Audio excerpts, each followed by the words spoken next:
Good morning, second graders. Happy Friday. I hope your morning is going well so far. I'm wondering what sorts of fun things you have planned this weekend. It's supposed to be so nice outside, so I hope that even if you don't have plans right now, that you make some time to get outside and enjoy the weather. I have a big weekend.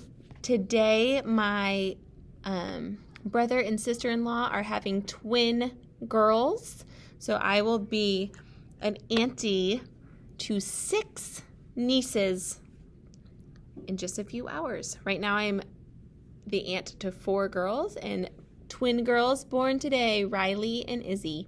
And then my little boy Charlie, he turns 1 year old on Sunday. So big weekend. Today we're going to read a book called I See a Kookaburra. Kookaburra. It's a long word. Kookaburra. And a kookaburra is a kind of bird. And this book really, even though the title says I See a Kookaburra, it's really not just about a kookaburra. It's about all sorts of different animals. And I like this book because it has some text features that I want to draw your attention to. So it is divided into different habitats that animals can live. So it says, in the desert I see, and then it lists desert animals. In a tide pool I see, and then it lists animals that you would find in a tide pool. But then on each page where it says the different animals, you see how the name of the animal is bolded. So this is a natterjack toad. A natterjack toad is bolded or darker than the rest of the words. And so that tells me that there's going to be something in the book that will help me. And there is. So if I turn to the very back of this book, there is a glossary. And it is divided by habitat. So this is desert, and it tells me more about a desert. And then it has all the animals that were bolded. So kit fox and lesser long-nosed bat, trapdoor spider, diamondback rattlesnake, and it gives more information about each of those animals.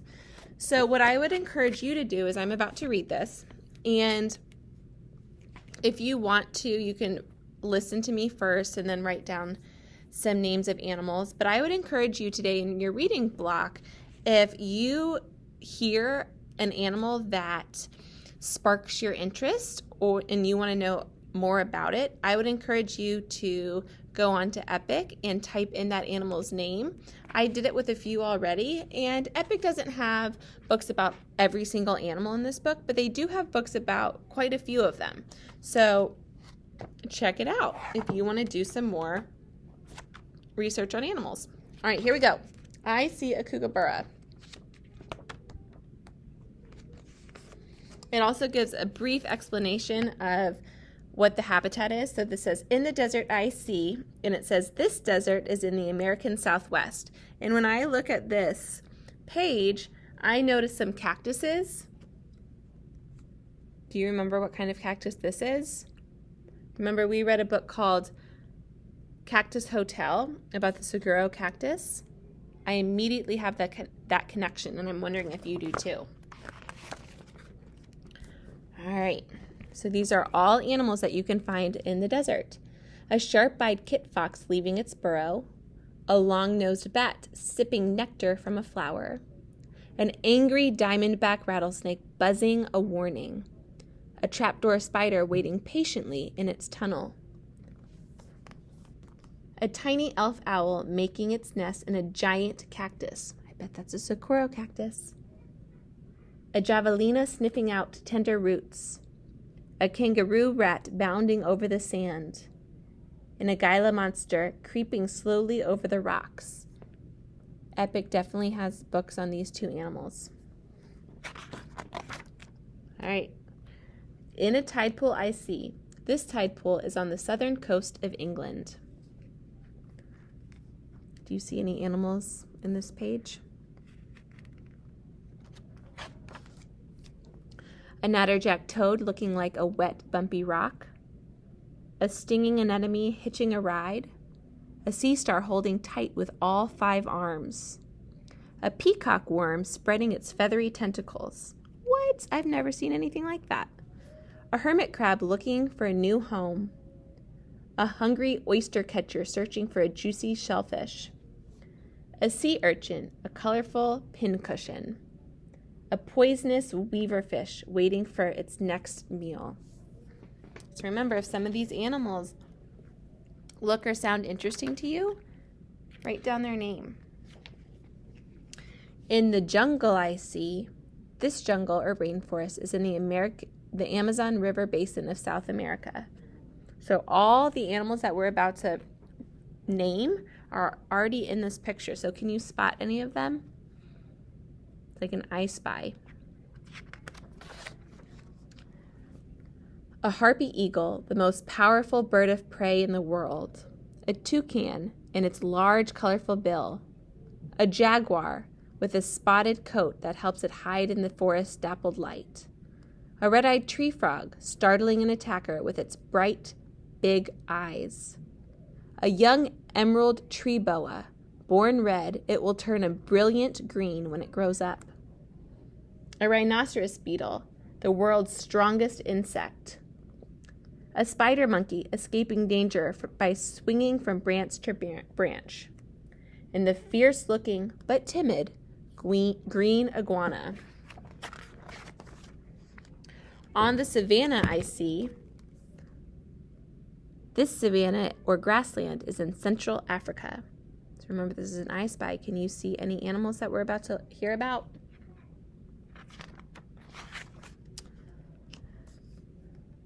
A serval hunting in the tall grass. I don't know about you, but I have not ever heard of that. A serval, S-E-R-V-A-L. A giraffe antelope stretching to reach the tender leaves of a thorn tree. A busy elephant shrew scurrying through the brush. A dung beetle rolling animal droppings into a ball. A nearsighted rhinoceros who is able to charge at 30 miles an hour. A secretary bird who kills snakes by stomping on them with its feet. A naked mole rat, nearly blind and almost hairless. A termite guarding its nest, a mound 30 feet tall. There's a lot of interesting animals on this page. I wonder if you choose to search any of them. In the forest I see, this forest is in eastern Australia. You see any? A noisy kookaburra. Below, in our small group meeting area, I have attached a little video clip of what a kookaburra sounds like. I think you will find it a little bit funny. With a call that sounds like crazy laughter. A cicada, a bug that spends its first 7 years living underground. A dingo, a fierce wild dog on the hunt. A thrilled lizard, startling an attacker. A furry koala fast asleep. A walking stick insect, hiding in plain sight. An ichthydna, I'm not sure how to pronounce that, I would need to look it up. A prickly egg-laying mammal. And a cassowary, a huge flightless bird with a helmet on its head. Cassowary. Cassowary,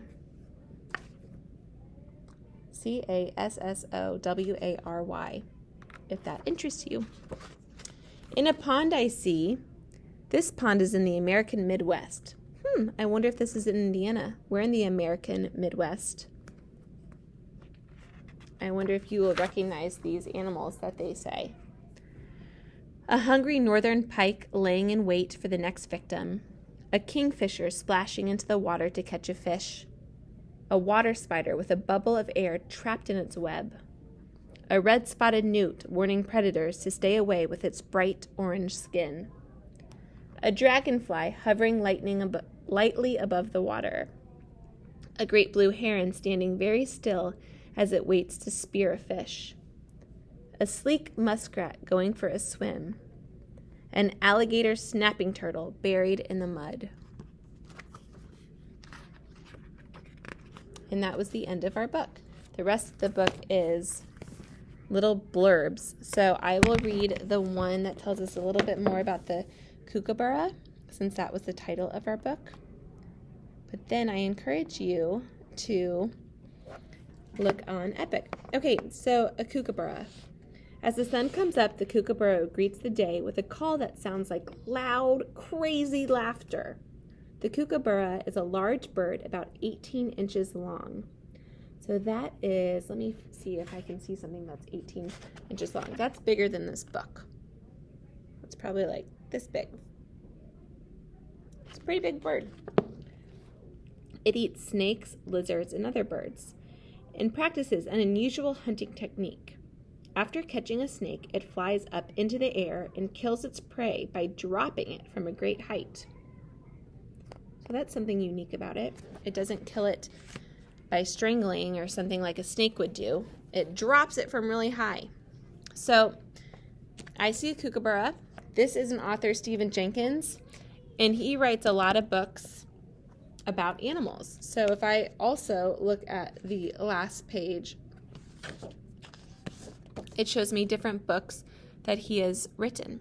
So if you liked this book, if you like this type of story, then I encourage you to check out some of his other books. All right. Hope you have a good day, and I will in a good weekend. I'll see you later for our whole group. You need to get a star ready. Normally we do a star and a wish, but it's just going to be a really fast kind of hello. Here's something that I really enjoyed this week that went well, and then we will say our goodbyes. So have that all ready in your head, what star you're going to share. All right.